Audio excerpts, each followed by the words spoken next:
Thank you very much, ladies and gentlemen. I'd like to thank Professor Fallico, the main organizer, and also Igor Sechin, who has always supported this initiative. I'm a newcomer. I've been just joining the group over the past few years, and I immediately learned something. I've been told to speak about globalization and technological innovation, but I would like to refer to that practically. Globalization paves the way to a lot of opportunities, but also makes a number of initiatives obsolete. As was said by my co-panelists, Mr. Rapporteur and Mrs. Valovaya, sanctions become obsolete because in a globalized world, as Sechin was saying, suppliers can be replaced very easily at a very fast pace. So whenever there's a supplier that you cannot rely on, you can find many more that you can rely on. The problem is that when you penetrate the market, you find it very difficult then to replace it when that has and close ties are established, and it is much more complicated again to re-penetrate in a country where you have been cut out.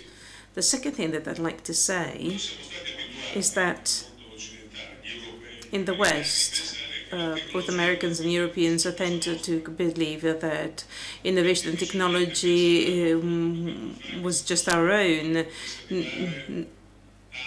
Never would we imagine that somebody else could bring about innovation at our levels. But, now there are many more players on this field, and there's something brand new. There are many new countries that didn't have research sources that see, in fact, quite remarkable growth, and that are devoting part of their GDP to long-term projects, i.e., mainly science, education, research, innovation. And as a matter of fact, they are investing more money than we are doing, more than us in Europe, for sure.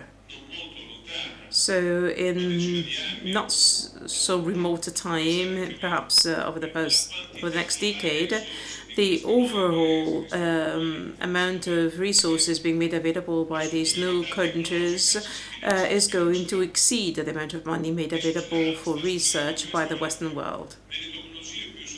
And this is also happening with the most sophisticated technologies with which Finmeccanica works, i.e. aerospace, defense, and aviation. This is actually the essential for our future development.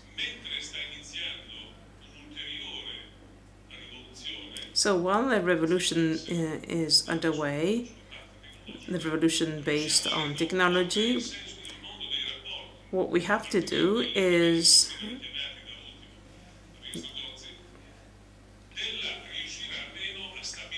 as Minister Gozzi, we have to establish ties amongst the different regions so that economic relationship at first are established for them to grow into political and cultural ties, because the world is going to change dramatically. In Europe, we know that full well. Young people believe that they are, again, citizens of Europe rather than citizens of individual countries. And basically, in our generation or two, all citizens will perceive themselves as members of a global society. There's a new change, there's a new major change on the way when it comes to technology and innovation.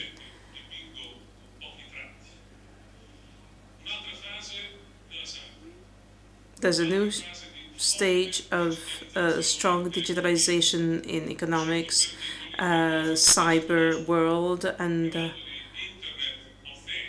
when it comes to the Internet of Things, we know full well what that means.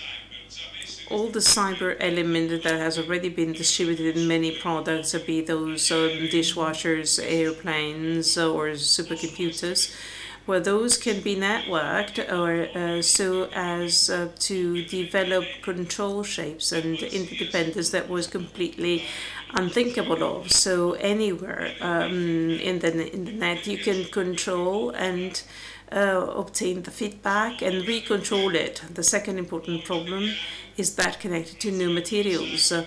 So there's the progress of cyber with a 3D reproduction anywhere in the world of an executive project. And this brings about another important change that goes hand in hand with globalization, despite the fact that the political community do not follow suit, or does not follow suit. So the world as we knew it, where you basically you shift your companies because, or you move your companies because labor is cheaper, well, that is not, does not exist anymore. Now there are going to be quantity supply chain that are fed by all countries, so any country whatsoever. The only problem for the businessman is that of getting closer to the market or to the client, so as to establish that relationship that again ties in with the supply chain. And this is going to change all. We have to establish the right ties. This is fundamental for all businesses and for all countries. Now, referring to the company that I'm here representing, I would like to explain why, at a time of difficulty, Finmeccanica decided to keep its ties open with all countries in the Euro-Asian world, Russia first and foremost. So we tried and do whatever it was possible to do, despite the sanctions, to keep our ties open. As Mr. Rapota said, what is important is signing contracts, and this is indeed what we did, because we maintained that our localization, our position, our mutual understanding, and the fact of establishing common businesses can give the right thrust to make the world of politics understand what is the real interest that needs being protected in the long term, not just focusing on things that might happen and that have always happened in the short term that need being governed, but that do not require sanctions. Let me stop here. I cannot but express a wish, the wish for Europe to make a move. Europe is truly at an impasse at the moment, is at a standstill. We had a good inspiration, but now we are faced a big risk, that of lagging behind what anybody else is doing. The United States are taking actions, are entering into agreements in the Pacific area as well as in the Atlantic area. So it still remains to understand how come that Europe doesn't enter into negotiations with the Atlantic treaties, with the Pacific Union, and with the Eurasiatic, and with the Eurasian Economic Union. And Europe is in a very weak position because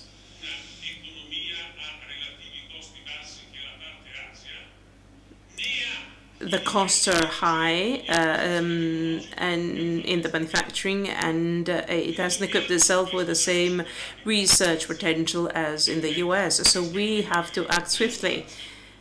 Otherwise, there won't be any room for us in the future. Thank you.